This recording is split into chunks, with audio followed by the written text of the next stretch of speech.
Hello বন্ধুরা, good morning. আজ চলে এসেছি আরেকটি নতুন ভিডিও নিয়ে। আশা করি তোমরা সবাই ভালো আছো, আমরা ভালো রয়েছি।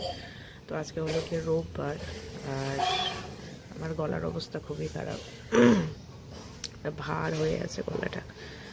তো যাই হোক, রাত ভর সারা রাত প্রচুর বজ্র বিদ্যুৎ সহ বৃষ্টিপাত হলো। আর এই মুহূর্তে বৃষ্টিটা নেই, বাট আজকে সারাটা দিন আজকেও বৃষ্টি হবে। ওয়েদারের অবস্থা এক ফোটাও ভালো নেই। তো বর এখনো ফিরিনি, আজকে আবার রান্না বান্না তো করতেই হবে। দেখি মাটন আনে না চিকেন আনে, আগে বরের কাছে শুনি, কারণ ওর উপরই রোববারটাও ছুটি পায়, যেটা খেতে ভালোবাসে সেটাই রান্না করা হবে। তো ছেলে এখনো উঠিনি, ও ঘুমোচ্ছে। তো ঘুমোবো আমি, ততক্ষণ একটুখানি যোগাসনটা করে নিই। চলো দেখতে থাকো, সারাদিন কী করছি না করছি সমস্তটাই তোমাদের সঙ্গে শেয়ার করব। তো আজকে এই যে দুপুরে রবিবারে দুপুরে রান্না বান্না শুরু করে দিয়েছি।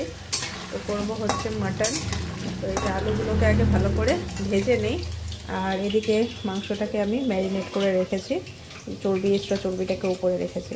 তো এখানে পেঁয়াজ, রসুন, আদা, লঙ্কা আর হচ্ছে হলুদ আর লবণ আর সর্ষের তেল দিয়ে মেখে রেখেছি। ম্যারিনেট করে রাখলে মাংসটা একটু ভালো হয়। চলো আলুগুলোকে আগে ভালো করে ভেজে নিই। তো চলো মাংসটা দিয়ে দিলাম, আলুটা ভেজে নামিয়ে নিয়েছি। তো সঙ্গে জিরে গুঁড়োও দিয়ে দিয়েছি। এবার মাংসটাকে ভালো করে আস্তে আস্তে কষিয়ে নিই।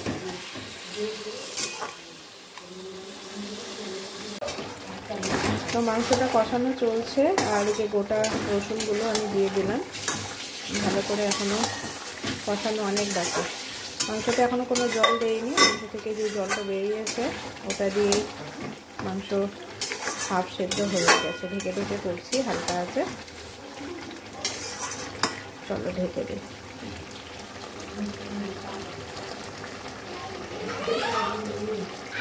এই যে ও দাদার সঙ্গে কেমন মারামারি করছে, তো একবারে লালটু হয়ে গেছে, উপরেও লাল নিচেও লাল। যাই হোক, মাংসটাই যে ঢেকে দিলাম, জল দিয়ে দিয়েছি। তো এখন এই যে কষা মাংস আর একটু ভাত নিয়ে নিয়েছি, আমি আর ছেলে দুজনে মিলে একসাথে খাবো। বরের জন্য উঠিয়ে রাখলাম কষা মাংস। আর বাইরে তো যা বৃষ্টি, চারিদিকে বন্যা। আমার মামা বাড়ি একদম বন্যায় ডুবে যাচ্ছে, শালকুমার হাট একদম বন্যায় যাতা অবস্থা। তো দেখি বরের সাথে একটুখানি বেরোনোর কথা রয়েছে, একটুখানি বন্যা দেখে আসবো। চারিদিকে অবস্থা খুবই খারাপ। আর এদিকে দুধিয়ার লোহার পুলটা পর্যন্ত ভেঙে গেছে। খালি দুষ্টামি করছে রে, চারিদিকে এমনিতে বন্যা হচ্ছে। তো মাংসটা আমার কমপ্লিট হয়ে গেছে, এবার মাংসটাকে নামিয়ে নেব। খুব সুন্দর তেলও ছেড়ে দিয়েছে, আর আমরা তো কষা মাংস দিয়ে খেয়ে নিলাম। তো এই যে সন্ধান কমপ্লিট হলো, তো এখন নিচে যাব, সবাইকে খেতে দেবো। তো চলো। তো চারিদিকে তো বন্যার পরিস্থিতি, তো সেটা শুনে হচ্ছে একটুখানি আমি আর বর একটু বেরোলাম। আর তার মধ্যে আগামীকাল তো আমি বাড়িতেও চলে যাব। তো বরের সাথে দুজনে একটুখানি বেরিয়েছি, আসলাম হচ্ছে দুজনে একটু গাজল ডোবাতে। তো অনেকটা লিস্টে আসছে। তো এই যে দেখো তিস্তা নদীর অবস্থা, দেখ ওদিকে গেটগুলা ওই সাইডে কোনো কোনো জায়গায় গেট খুলছে, বুঝছিস তো। প্রচুর জল, প্রচুর। আমাদের মামা বাড়ির ওই সাইডে তো অবস্থা খুবই খারাপ। আর পাহাড়টা কত সুন্দর লাগছে, আমরা যদি আরেকটু আগে আসতাম আরো ভালো লাগতো, বাট তাও অনেকটাই সুন্দর লাগছে। ভালো আর কি লাগছে, মেনলি যাদের ওই সাইডে বন্যা হয়েছে তারা জানে যে কি পরিস্থিতি। আমরা তো খালি সৌন্দর্যই দেখি, কি বলবো।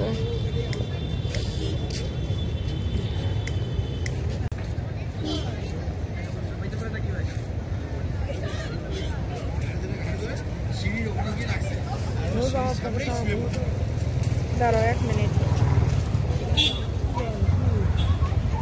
চেন অবধি তোর হাতেই যায়নি। তো আমরা আসলাম একটু বড়লিতে কোনো যেন আসা হয়নি, তো বর বলছে এখানে একটুখানি আসি। তো আসো দেখি কি কি আছে, এসব। তো ওয়েট করে আছি। খাবো হচ্ছে মেনলি কফি নিয়েছি, আর তার সাথে নিয়েছি হচ্ছে ভেজ পকোড়া নেওয়া হলো, ভেজ অনিয়ন পকোড়া, আর একটা নুডলস নেওয়া হলো। ওয়েদার কিন্তু খুবই ঠান্ডা ঠান্ডা ওয়েদার, ভালো লাগছে। বেশি গরম হলে পরেও ভালো লাগে না। তো চলো, আমিও ঘরে যে আছি, উনি মোবাইল দেখছে আর আমার মতো করে ভিডিও করছে। তো আমাদের সেই যে কফি চলে এসছে আমার আর বরে। তো এখন কফিটা রেডি করে নেই, চিনি মিশিয়ে নেই। তো আমাদের এই যে চলে এসছে ভেজ চাউমিন একটা, আর হচ্ছে পকোড়া, অনিয়ন পকোড়া। বর খাচ্ছে আর হচ্ছে ওর অফিসে কথা বলছে। তো চলো খাওয়া দাওয়া করি।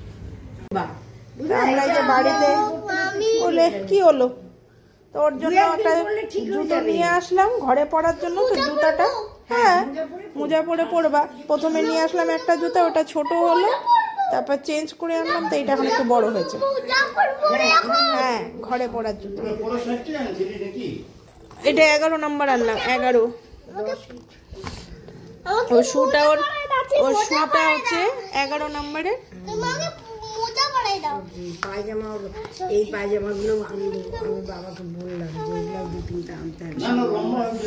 তো ঘুরে ফিরে ফেরার পথে ছেলের জন্য তো জুতো কিনেছি, তার সঙ্গে নাইটি কিনা হয়েছে অনেক কটা। আমার জন্য এই যে এটা আর এটা 3টে নাইটি কিনেছি। তারপরে মায়ের জন্য 2টো নাইটি কিনলাম। এই যে মার জন্য 2টো নিয়েছি, বাটিক প্রিন্টের একটা আর একটা নর্মাল। তো মা বলছিল নাইটি নেবে, তো আমি এই যে কিনে নিয়ে যাচ্ছি একবারে মার জন্য। আর আমার এই যে তিনটেই ভালো হয়েছে। এখন দেখি কাপড়ের কোয়ালিটিগুলো তো ভালোই নেওয়া হলো। তো যেই দোকান থেকে নেই সবসময় সেই দোকানটাতে কালার ভ্যারাইটি পেলাম না। এটা নতুন একটা দোকান থেকে নিলাম। এখন বললো তো গ্যারেন্টি, ইউজ না করা পর্যন্ত বোঝা যাবে না। যদি দেখি ঠিকঠাক আছে তখন আবার এই দোকানেই কন্টিনিউয়াসলি নেব আর কি। ব্যাগপত্র মোটামুটি প্যাকিং হয়ে গেছে। আগামীকাল তো যাবো বাড়িতে। এটা একটা ব্যাগ, মানে 2টো ব্যাগই থাকবে, আর এক্সট্রা কোনো ব্যাগ নেব না, নাহলে প্রবলেম হয়ে যাবে। এক গাদা ব্যাগ একা একা যাবো যেহেতু, যদিও বা খুবই কাছে তাও। তো চলো বন্ধুরা, সারাদিনে রান্না বান্না, খাওয়া দাওয়া, ঘোরাফেরা সব কিছু হলো। তো এখন বাজে হচ্ছে 12টা। এই যে শুয়ে পড়েছি, এখন তাড়াতাড়ি শুবো। আর আগামীকাল তো লক্ষ্মী পুজো রয়েছে, তো লক্ষ্মী পুজো করবো, পুজোটা দেবো আমি। কালকে অনেকগুলো কাজ রয়েছে, পুজো পার্বণ কমপ্লিট করে তারপরে তখন যাব হচ্ছে বাড়িতে। তো 11টার দিকে মনে হয় পূর্ণিমা ধরবে। তো তাড়াতাড়ি সব কিছু কালকে অ্যারেঞ্জমেন্ট সব কিছু রেডি করার, মানে ঠাকুর ঘরে সব কিছু রেডি করে রাখা হয়েছে, গুছিয়ে রাখা হয়েছে। তো কালকে তাড়াতাড়ি পুজোটা দিয়ে তারপরে বাড়িতে যাবো। তো যাই হোক, চলো বন্ধুরা, আজকে ভিডিওটা এখানেই শেষ করছি। আর আমার ছেলে এত দুষ্টামি করছে, কি বলবো, একটা দুষ্টুপাজি ছেলে। তো আজকে ভিডিওটা এখানেই শেষ করছি। নেক্সট ভিডিওতে আবার দেখা হবে তোমাদের সাথে। আজকের মতো গুড নাইট। ও বাবা রে, ও পড়ে যাবো। ভালো থেকো সবাই। গুড নাইট বলো, গুড নাইট বলো। বলে see you tomorrow. Bye by.